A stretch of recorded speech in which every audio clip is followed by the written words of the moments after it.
Welcome to the Working Genius podcast, where we discuss anything and everything related to the 6 types of working genius and how it impacts your work and your life. I'm Pat Lencioni, your host, joined by Cody and Beau from Utah. How you doing, boys? Better than Beau. Go ahead, Beau. How are you doing? I just spent 10 minutes trying to get our car alarm to turn off, so doing fine now. All right, very good. Tracy, how are you doing? I'm doing great today. Very good. Matt and Karen are in studio here. What are we going to talk about today, Cody? Demystifying invention. That's right. So we're going to talk about the genius of invention. And Beau and I are going to be the guinea pigs here because we both have the invention genius. And we're going to talk about what it really means and how it works and kind of what we get wrong about it sometimes and how to understand it. So you called this episode Demystifying Invention. And Pat, I'd love to hear why we chose that word. And Tracy, I'd love to know why it resonated with you. Do you want me to go first? You go first.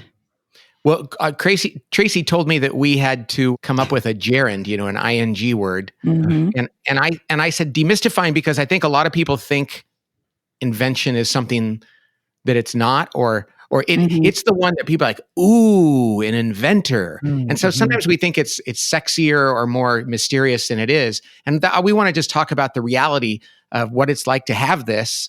And there are some actual difficulties with it, and some struggles that go with it, like they do with all of the geniuses. So that's why I thought demystifying would be good.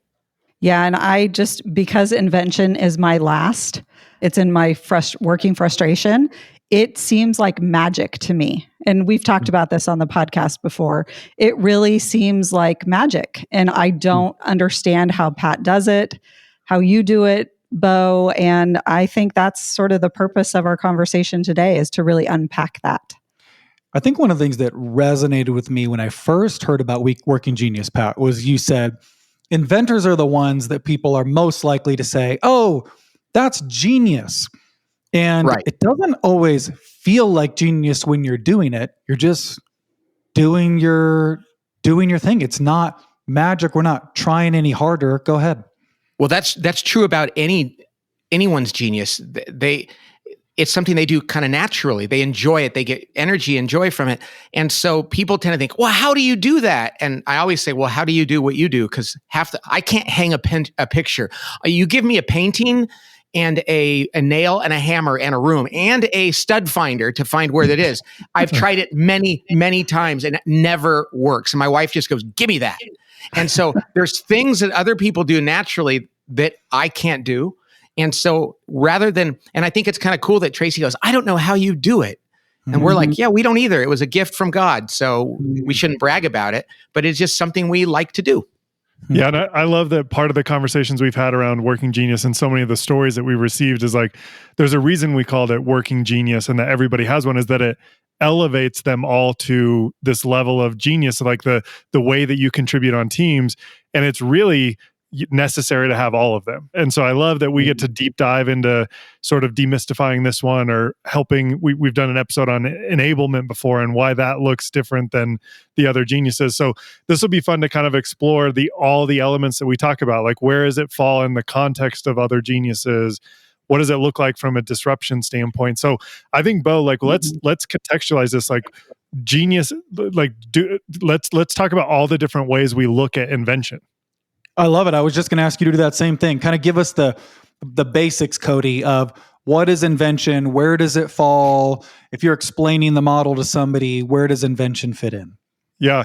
I love, whenever I think of a genius, I like to go like, what comes right before this? Because you can always go back, and we should start with wonder. Every good endeavor, project, initiative, idea, solution starts with wonder. And so the idea that you don't want to start with invention for invention's sake, you actually want to start with wonder and have someone on a team with that gift identify untapped potential or present a question that they don't know the answer to. And it sort of narrows. Inventors do love like freedom to invent, but making sure it's connected to an actual need is the first step. And that's where wonder helps contextualize what happens in invention. Yeah, it's so important to understand that somebody actually notices the need for something new. but they don't know what that new thing is, but they say, gosh, it would be great if somebody could come up with that. And, I remember I invented a board game with my wife. She's a WI and I'm an ID. So we invented a game, but she's the W and she was sick. She had chicken pox when she was 26. And she was like, gosh, wouldn't it be great if there was a game where you didn't have to know something like knowledge wise? And I was like, ooh. And I came up with this game called Opinionitis. We never got it made, although it was close. And anyway, my invention got stoked by her wonder. And every time I invent something, it's because somebody else said, I think the world needs something different. So we need the wonderer to go first. Yeah. And I'd say my addition to that is most of the time when I've invented something that's not needed, it's because I wasn't paying attention to the right wonder question. Totally. Is to your point, Cody, I was starting with not too blank of a slate, almost too wide of a slate of not clarifying what is it that the world needs or the people around me would like for me to invent. And that's how you end up, that can lead to frustration on both sides of like, isn't this a fun idea? And they're going, not even sure we have a need to solve that problem. Yeah. Have you ever seen like there's those ads on TV for like, have you invented something? Call the patent office. And it shows like a caveman with a wheel. And you've heard of these people that are inventors that just their house is full of inventions. And some of them are silly or whatever, because they just love to sit around and invent. Well, without a wonderer asking a good question, and then on the other end, a discerner saying to you, hey, that one isn't so important or so good, we would just be sitting around coming up with contraptions that weren't necessarily helpful. Well, I love that you said that about the commercial pack, because I actually think of like the infomercials, the sales like commercials, like of a, they even try to start with the problem that they're solving. Like it's so ridiculous, but like the Snuggie, the blanket with pockets was like, they start with the blanket falling off of a person, or not being warm enough, or like not having a pocket for your remote control. And then they're like, see, we invented this new solution. But if you start with, even in that like kind of comical case, it really is important to start with wonder, so that you're not just inventing for invention's sake, that it's actually solving for an untapped potential or unrealized, need for something. Right. Yeah, I think about this quote all the time. I love Seinfeld. We will often talk about Seinfeld in the office. And Jerry Seinfeld was asked, I might have told the story in the podcast before, why did you stop after 9 seasons? It was the most successful show in the history of the world. And Jerry said, because the most important word in art is proportion. I just think about that all the time. Of artists start with a specific size of a canvas, right? Artists start with something that they're going to create on. And I think for me, it's really helpful to know if Cody and I are talking about an email series, to know, what we're trying to do is do a series of 3 emails to help people use Working Genius. That helps me know the constraints that I invent in. Does that make sense? And I think that's somewhat related to wonder, somewhat related to discernment, but it helps us be able to know how and when to use that invention. I think you might have just gone deeper than my ability to comprehend just now. This proportion thing. I mean, I'm sure it makes sense, but I was just like trying to understand what that means. But anyway, I'm sure you're right. It'll click in for me in a few minutes, probably. So sort of like the context, and I'll just take it from when we're contextualizing invention, it does happen between a responsive genius of wonder, which is responding to the environment. And then what I love is then you have this disruptive activity, which is, I have an idea, or I'd love to come up with a solution for that. And so you have this like burst of energy, momentum, this disruptive activity couched in by then discernment, which is sort of, and this is something we should explore here, Pat, is like the relationship between invention and discernment, and how quickly you should move into that space. But it does go responsive wonder, disruptive inventor, responsive discernment. And that loop is really critical for figuring out, the parameters for invention, that we're moving into the right solution for the question that we asked at the beginning. Right. I think the word is context. Yeah. Somebody needs to set the context within which we invent. That doesn't mean I don't like a blank slate, but I don't like a blank slate like, hey, Pat, invent something. But if somebody comes and says, I have a problem, or there's a challenge here, That's when you said proportion. Now I got it. I knew it would take just a few minutes. Cody, let's talk about that whole discernment thing, because you and Tracy are discerners. I am too. And me and Beau are inventors. And so let's talk about the role of discernment and how we do that in a good way and sometimes in a difficult way. Ooh, Yeah, I think the way that I think is helpful as I enter into conversations is, one, to recognize, and we talk about this all the time, recognize that you're going to show up and want to live in your genius right away. And especially when like we're having a brainstorming conversation, Pat, my natural proclivity is to jump right to discernment. So it's sort of like this fun space where I'm like, oh, I know Pat's going to come up with an idea. And we have to have the discipline of like, one, I think it's based in, I'm going a little out of script here, but when we have trust, we're engaging in what we would call the invention discernment loop, which is inventors throw out ideas and discerners, for the sake of finding the best idea, start their natural process of evaluating and refining those ideas. Right. Like Tracy is my book editor. And so I come up with ideas and write them, and then I send them to Tracy and she gives me feedback. And the good news is, though, she gives it to me because I write at night and she gives it to me the next day. But if she were literally looking over my shoulder and going, nope, not that. No, not that, it would be unnerving. And I think that's the thing. It's like, how much space and distance and time do you need to invent before somebody gives you feedback? And I think if somebody's discerning in real time, it's really disconcerting. Yeah, and I think, Pat, we do this to you often. You have built a team around you. You have a bunch of discerners at this company, and we often will immediately go to discernment. And we know that that's hard for you. So it's really important for us to sit on our hands and sit in the invention process. But sometimes we really do have to sit on our hands. I think there's definitely like a space for this, but I'm actually observing I worked with Pat as an inventor for many, many years, and then I work with Beau as an inventor. And there is a little nuance. I think this is kind of fun, where Pat is an inventor discerner. So a lot of Pat's inventions have been vetted even in the invention process. Like Pat, you naturally sort of vet and refine your inventions as you're creating them. And Beau is more naturally an inventor galvanizer, which is disruptive, and a lot of his inventions, he actually doesn't mind a little bit more of the right away, like, oh, hey, what about this? But I think that some of what happens with you, Pat, is you're like, oh, I've already thought of that, or I've already sort of vetted it in a way. I've used discernment along with the invention to get where I'm at. Does that make sense? Absolutely. And so, yeah. So one of the things that it would be interesting to share with listeners is when we do a podcast, especially At the Table, our other podcast, we come up with the title often right before we start. And so we'll come up with everything, and Tracy will say, okay, what's the title? Or Matt will.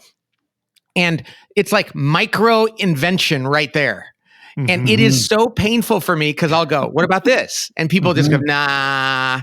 And it's a weird thing to be like inventing on the spot and having people evaluate what you're doing in the midst of it. And it's the craziest thing because they're inside me. I want to go, screw you guys, because it feels so critical. Totally. But it's because we're doing it in real time. Does that make sense, Beau?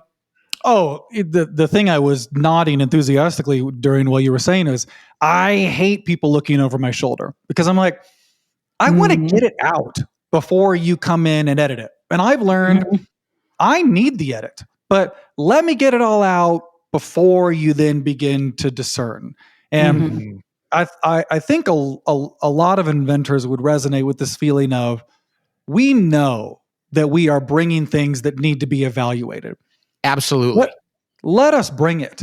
It can be so crushing when things have a blanket no instead of an exploratory, let's talk a little bit more about that. Does that resonate with you? Yeah, it comes from improvisational theater. They talk about you're supposed to say yes and. So somebody says something ridiculous. You don't go, no, not that. They go, yeah, and this. And you keep building on it. And that's the process of ideation or innovation. There's a time frame in which you just want to be building on people's ideas. And when they say there's no bad ideas, well, of course there are. But in the space of brainstorming and ideation, that's not where you decide what's good or bad. And Karen told me this hilarious story last night. about her husband, who's the same working genius as you, Beau.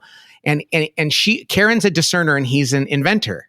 And of course, because when you're married to somebody, you're a lot less careful about what you say. And he came up with an idea and she said, "That's a horrible idea." And he's like, "Well, it's a bad idea, but it's not a horrible idea." Because when it's your spouse, you're like, "I'm going to discern the heck out of this." Yeah. And so there is something to be said for giving someone the time and the space to invent and to encourage them, even though it might take encouraging them through 3 not so good ideas to get to the really good one. Well, because the inventing is fun. Mm-hmm. And we enjoy the process of inventing just for its own sake. And so Yeah. I know that because I'm an inventor galvanizer, I invent and galvanize using my same voice and my same body language. And it's really, really helpful for me to be able to clarify, hey, I'm just inventing right now. This is fun for me. Thanks for letting me do some of this. I find of all the types, or for me, whenever I'm inventing, I always have to remind people that I'm only inventing, that I haven't discerned this yet. I'm not galvanizing it. I'm not asking you to go do something. And it makes such a difference because so many times I'll share my invention with somebody in a very confident way. And they think, "Oh yeah, well, he's already decided this is good." And I'm like, "No, it could be terrible." Well, and I actually think that's worth repeating, Pat, because there's so many leaders. I think that happens, one, because you're an inventor and you have a little bit of a galvanizing competency, but the other reason it happens is because you're the CEO.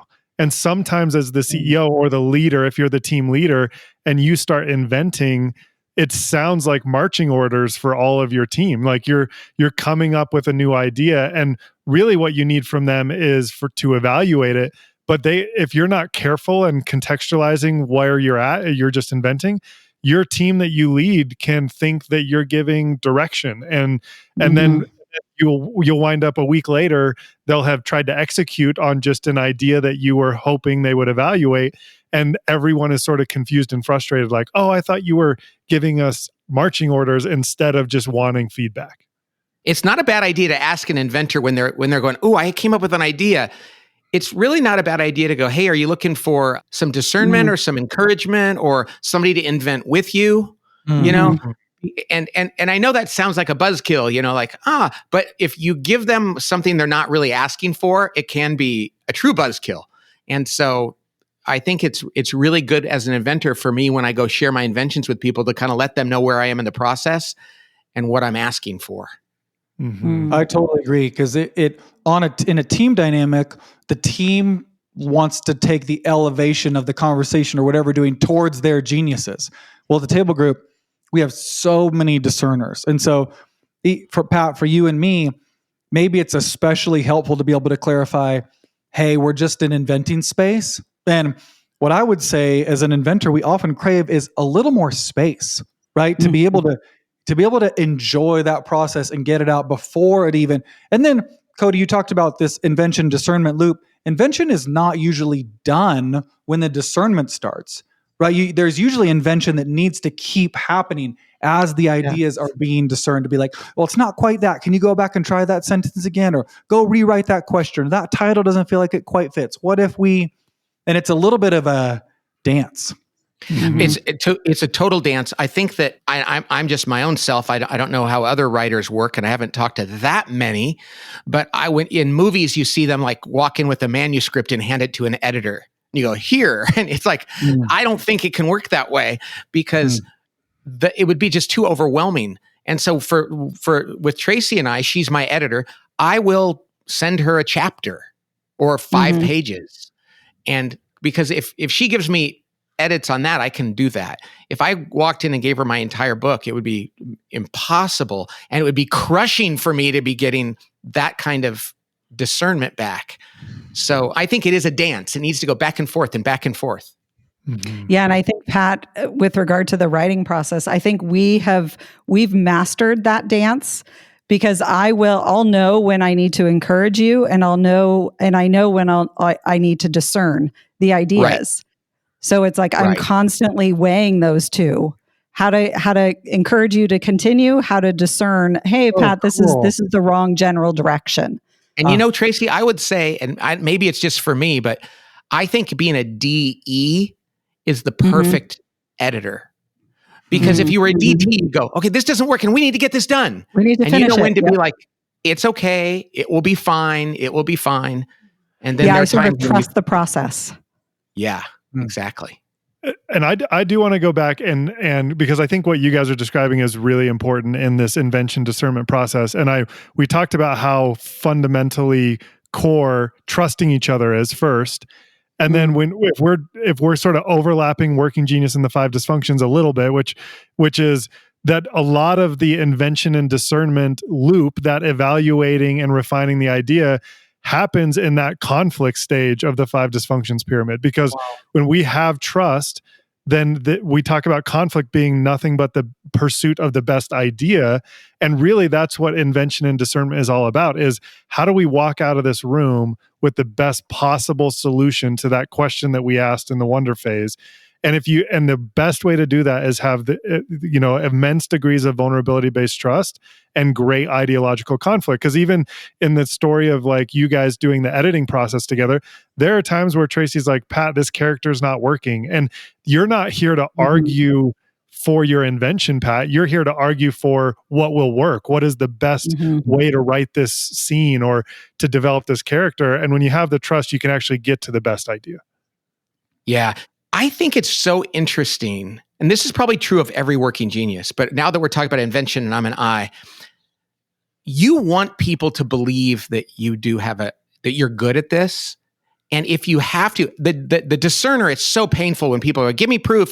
It's like, please trust my gut. I was talking to a friend the other day and they were telling their husband and their daughter, please, could you just trust my discernment? Because I promise that there's something to this. And an inventor wants people to go, trust that I'm good at this, so that when the time comes to give me feedback, you trusted me to kind of go through that. In other words, if you're questioned too quickly, it's almost like somebody's doubting that you have that skill. And I think that's probably true if you're wondering or have tenacity or engagement or enablement or anything. So That's so good. And it means the most to me when somebody affirms me in my genius. Yeah. Not when they affirm the limited amount of growth I've made in my frustrations, right? So when Cody has said to me, he's like, hey, you're a really good inventor. That means a lot to me, right? In the same way when somebody affirms if I'm good at galvanizing. So I just, and here's a way that plays out for me, Pat, is when people invite me to. This weekend, my in-laws are coming over, and my wife said, hey, could you please help me? Would you just invent a schedule of what we should do with them and what meals we should have with them? And it's like 8:00 at night. I'm tired. It's been a full day. I'm like, yes, I get to do. It seems like such a small tactical thing, but being invited to invent. Cody asked me one time, he's like, hey, would you come over and just help me invent some stuff with my family? I'm like, are you kidding me? That's so honoring that you would invite me to do that. And it's fun.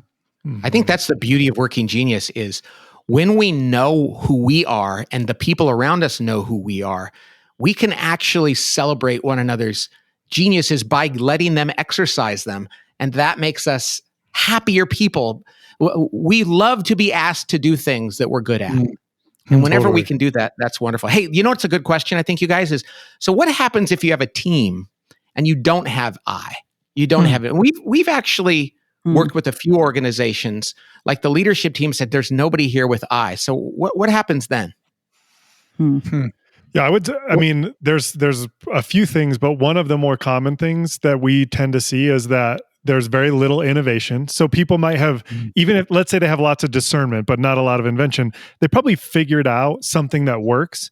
And they've been running that plan over and over again without a lot of innovation or new products, new ideas, new services that they get to bolt onto that solution.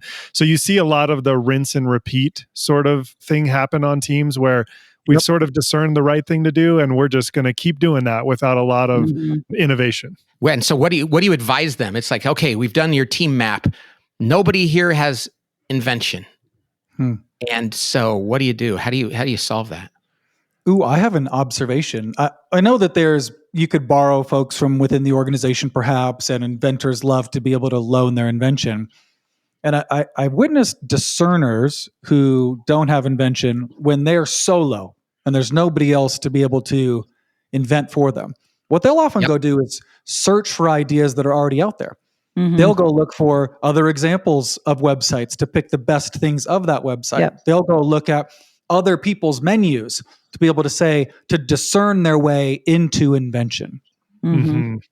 I think that's a great point. The borrowing thing is really worth talking about because oftentimes you don't need a lot of invention time. Like you don't need months of invention. Like we had a story we like to tell about the woman who was fabulous as a sales vice president, but she didn't have invention. And when it came time to redesign the sales process because the market had changed, she couldn't do it. She borrowed a guy from marketing for 3 hours, and he came into her team and was a superstar. And unlike tea, you can't go like, hey, we have no tea in our organization. Can we borrow you for the next 4 years, every day? But you can borrow I fairly effectively on an as needed basis. And I think that's something worth understanding. Yeah, I think even, there's the borrow, there's the find someone deeper in the organization and promote, or even in some cases, and we've done this at the Table Group, is you can outsource some of that. Like we have a guy who we have partnered with in our marketing department, and we needed to design what marketing looked like for us. And we didn't have a lot of invention in that area of the business. And so we found a vendor that was a WI who's done great. Yeah, because his name is Craig Dennison. He's been great. Fantastic. And so like you can, there are ways, but I think your point is exactly right, Beau, because I find myself doing this, which is if we don't have my first thought as a discerner is, let me go find the people who are doing it best. And then I'll just kind of tweak it and replicate it for what we're doing. And if you don't have invention on a team, that's sort of the way you back your way into it from discernment. Okay, so I know we've done podcasts where we've talked about rough edges, or we've talked about the things that can be annoying or irritating about each genius. I'm curious, Tracy and Cody, to sort of put you on the spot. I'd love to hear, what are some of the common kind of hangups or things that maybe get in the way for an inventor, or things that inventors might do that might be a blind spot for them? And I know that it will vary based on their other genius. I'm curious if anything jumps out to you about working with inventors. Well, I mean, the most obvious is just inventors are often coming up with new ideas all the time. And it's really hard when you're trying to implement one idea and they're moving on to the next one. So I would say, putting the gas sometime, or putting the brakes, sometimes on the inventions, I think is important. There's a time and place for inventing. So sometimes that's hard, I would say. And it's disruptive. It's so worth mentioning it again, that inventing is disruptive. And the work that's required is not always disruptive. Sometimes the work that's required is not always the thing that's most fun for us. Cody, how about you? Yeah, I appreciate the invitation to badmouth you guys right here on the podcast. I'm teasing. I think Tracy's totally right. I think the other thing that can happen, or a few other things, are one is when it happens in the stage of work, like invention, when we're in the enablement tenacity phase of an event, coming up with a new idea or innovating on that it can be jarring, because it feels like you're trying to take the event back to, the ideation phase where we're strictly in the implementation phase. So that sort of thing can happen. The other thing that I pay attention to, and I don't know if it's a downside, but I think it's worth mentioning, is, inventors, there's different levels of invention. And what I mean by that is, like, inventors can invent the email copy because it's like coming up with something out of nothing. Or like, Pat, this is something that we had that was a problem in our business for a little while, is we had you inventing at, so I wouldn't call them lower levels as like a disparaging way, but at a different level in the organization sometimes, when your best contribution to our company is actually inventing like working genius, coming up with new innovative ideas, not writing the next article for us, which both of those are activities of invention, but one of them has a higher value for us as a company, and sort of making sure that you're using the invention at the right level. Does that make sense? Yeah. And I think it is important to realize that even later in the process, you can use your little I invention, like applied to within the context of, okay, we're about to launch this thing. Is there some invention you can do within the context of this that doesn't require us to blow it all up? But so that's good to know, because sometimes we say, well, you work in a factory, there's not a lot. Well, you can invent new processes and new things to do rather than have to invent a whole new product. Totally. But you probably don't want to burn your eyes out only on doing that kind of stuff. You need to exercise that at every step. And I think it'd be fun to share, even as we're talking about invention, we went from Amy asking you, why are you the way that you are, which led to Working Genius. Like, hey, why am I frustrated sometimes at work and other times I'm happy? And you went to a whiteboard and hours later came up with these 6 circles, And then let's say once we sort of refined, Tracy was in that room and we were in that room sort of refining it with discernment. The very next thing that was like a different layer of invention was, I remember sitting in that room with you guys and Matt Lencioni and saying, you as the lone invention genius in that room would go up to the whiteboard and write a question for our assessment. And we would sit and evaluate the question. And so we went and we had a whole wall filled with questions that you were just inventing and we were discerning. And I love that. I think it would be fun for the listeners to hear sort of the way that even the assessment came about was in this invention discernment loop. It was very much you go invent and we'll discern. And it was interesting because I would stand there and we'd all be kind of quiet and we'd go, okay. And then I'd write something on the wall and then we'd talk. And then we'd go, okay, come up with another one. And it's an interesting process. And it reminded me of something else too. And that is that I think it's hard for 2 inventors to invent together. Like, I've never written a book with somebody else because the process is really kind of, as Tracy and I were saying the other day, there's a messy rigor to it. Yep. And so it's hard to do that with somebody else unless you are really good at like throwing an idea out there and encouraging, and then the other person throwing. So I think that co-inventing it can be very, very hard. It would depend on your secondary genius, right? Probably true. Yeah. Probably true. Because when I invent with Beau, he's a galvanizer. So he'll go, yeah, good. Okay, yeah, keep going. Yes. But if it's an IT, it might be somebody goes, yeah, that's not practical. We're never going to be able to implement that. Like, exactly. Oh, no. Although I think, Pat, we've really rarely co-invented together. There have been times where my role is more to be encouraging and giving space for your invention, which I love doing, and vice versa. Yeah. We've been sitting where you are discerning for me, because I really agree. It's kind of like, let me make my little pot of spaghetti over here, and I'm going to make the pot of spaghetti, and then let's just keep this metaphor going. Then we're going to throw some of it up against the wall and see what sticks. And somebody will go lick the wall, decide if it tastes good. But yeah, I think you're probably right. I think, and I've never thought about this before, but I think there might very well be a need for somebody to be the primary inventor in any given micro work situation. So interesting. There's so much more to explore. Yes. Yep. Yeah, there's a lot to explore.